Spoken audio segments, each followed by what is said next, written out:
Meanwhile, the Inspector General of Police, Kayode Egbetokun, has directed all commissioners of police across the country to provide maximum security for the peaceful rally.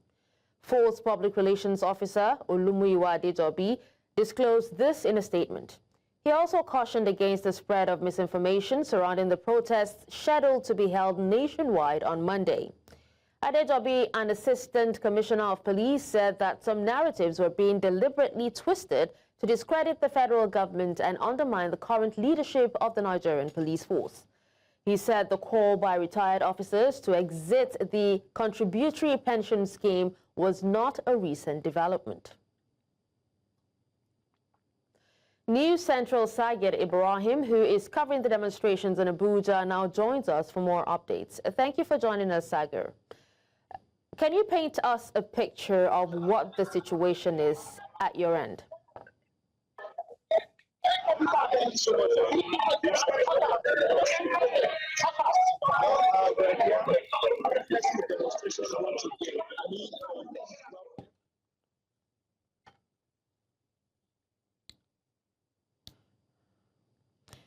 All right, we will try to reconnect with Sagir. Now, also joining us to discuss more on this is Hassan Taiwo Soweto, his member #EndBadGovernance movement in Lagos State. Thank you so much for joining us, Hassan. Thanks for having me. Good afternoon. Now, tell us, how does the #EndBadGovernance movement view the planned protest by the retired police officers regarding their pension entitlements? Yes, we think it's a very good development because don't forget that over the past few years, it's been like maybe the police in Nigeria are immune from the hardship that the rest of the population are facing. So right now that you then have retired police officers also on the street carrying placards, I think it helps to show very, very clearly that what we are fighting against, the system of capitalism, the hardship in the land caused by anti-poor policies of the government, concerns everyone, especially the rank and file of the security forces. And I think that that is the symbolic message that the protest today is passing. And the retired police officers have all of our support, they have all of our solidarity. We think there is an important development, and we urge the trade unions and the wider society movement to give all of the support to the struggle of these retired officers. And now, do you believe that the government is doing enough in order to address the pension challenges facing these officers and other public servants? Actually, the federal government has really not been doing anything serious over the past 2 years, for instance, that the Retired Police Officers Association has been agitating against the contributory pension scheme.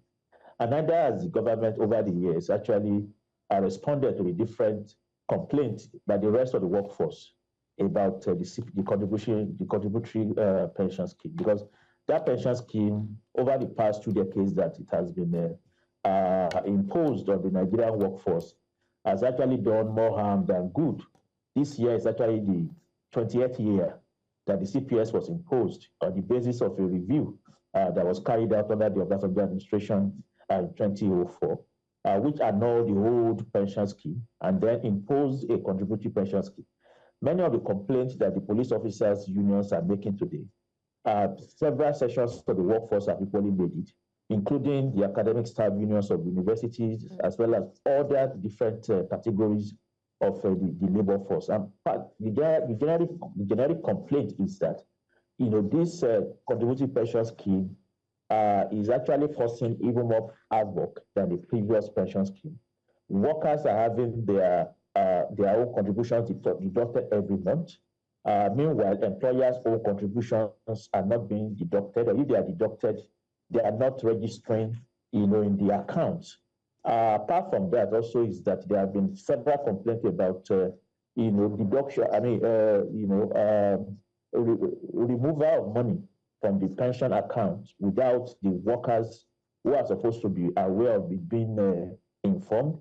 There are other cases of people who retire, and then suddenly they realize that they are not being paid their pensions, their gratuity is delayed. So there's a whole lot of complaints that the different sections of the workforce have been making, and the police especially, have been saying that this pension scheme is not in tune in any way with their own interests, and they have been asking that they should be removed from this pension scheme and taken back to the old benefit pension system that Nigeria used to have. And the police authorities, including the National Assembly and the executive, have, over the past 2 years, just not responded to the retired police officers. And that is why we see this protest happening. We just had, just about a month ago, for instance, how a retired police DSP talked about how little, he was given as gratuity after spending 35 years. How can somebody spend 35 years,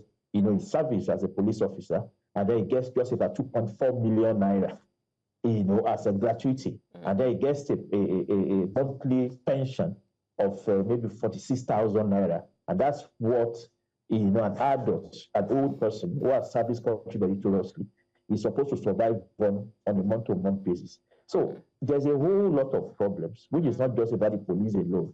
It's about a contributory pension scheme that is based on profit and that is not addressing the needs of the workers who actually need a proper pension system. And that what we have to say today with the protest that we have seen is that the Nigerian government needs to stand up not just to address the concerns of the police, but to actually overhaul the entire pension scheme for the entirety of the workers in this country. Okay, Hassan, in addition to this particular protest, Nigeria has actually witnessed multiple protests on issues of workers' welfare, and this is, in a few months, right? How do you assess the effectiveness of peaceful protests in achieving reform in Nigeria's governance and public sector welfare? Because we know of so many protests that have happened, but, nothing has actually come out of it. Well, I would like to say that there is no protest that has achieved nothing in this country. Even when a protest does not seem to achieve the core demands is put forward, the mere fact that people go out to protest, exercising their democratic right to freedom of assembly, actually does a lot in demonstrating to people in power that the citizens are not going to tolerate any iniquity, any impunity. So for me, I think that even when a protest does not achieve its key demand, a protest still is successful for the point of view of citizens coming together, to demand for what is right. Because ultimately, that is the only thing that keeps a society working. The ability of citizens to fight, to come together and say enough is enough.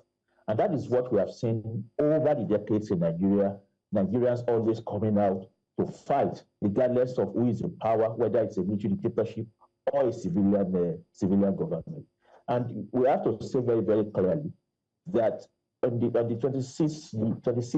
26th year of civil rule in this country, we have to say that if not for the eternal vigilance of the Nigerian people, if not for the periodic protest of Nigerian workers, of Nigerian youth, of Nigerian masses on different issues, this country would have really gone down the drain. This country would possibly, be close to the situation that Somalia is today, if not for the, the current protests and agitations of the Nigerian people, demanding that, anti-poor economic policies must be reversed, demand the accountability from the public office holders, railing against corruption and demanding that, something should be done right. That is what has kept Nigeria together today. That is why, despite how bad things are, Nigeria can still be said to be a country, that is kept together, that is working.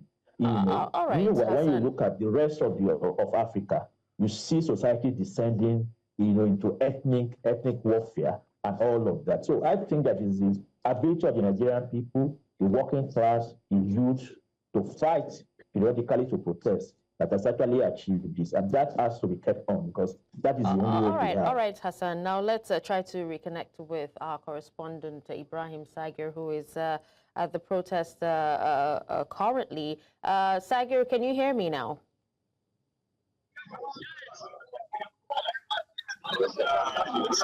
All right, if you can hear me, please go ahead and give us an idea of what the situation is where you are.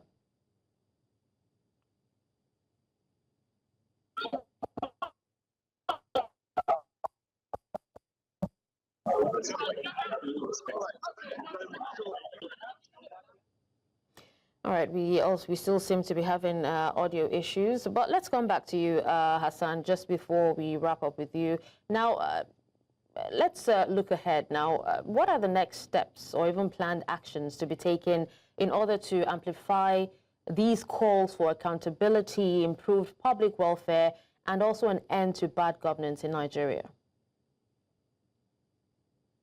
Next month, August, is another very historic month for Nigeria, being the anniversary of the bad governance protest last year. And discussions are ongoing among activists about how best to commemorate, that development. You could see that in Kenya, where a similar protest took place in last year, you had a very mammoth protest taking place on the anniversary this year to continue the struggle against the IMF World anti-poor policies and to continue to demand accountability from those in power. That is the kind of discussion that's also going on in Nigeria today in terms of what happens next month. And as soon as the discussions are done and there's a clear roadmap as to what needs to be done, of course, an announcement will be made. However, what I just need to say before leaving is to say that struggle is the only way that the Nigerian people can actually defend themselves, and chart, a society that works for all. That former police officers are doing that today is a good development. We hope that other sections of the security forces, including the Army and Co., will realize that despite being in uniform, they are human beings and they are affected, by the policies of this government. We need everybody to come together. The unity of the oppressed people and the working class, is what can ensure that we are able to save this country from the capitalist looters who are not prepared, to lift, their heel, from our neck. That struggle again is the only way that we can be able to save this country for the benefit, of the mass of the people. All right. Well, thank you so much, Hassan, for your time and for speaking on this. Thanks for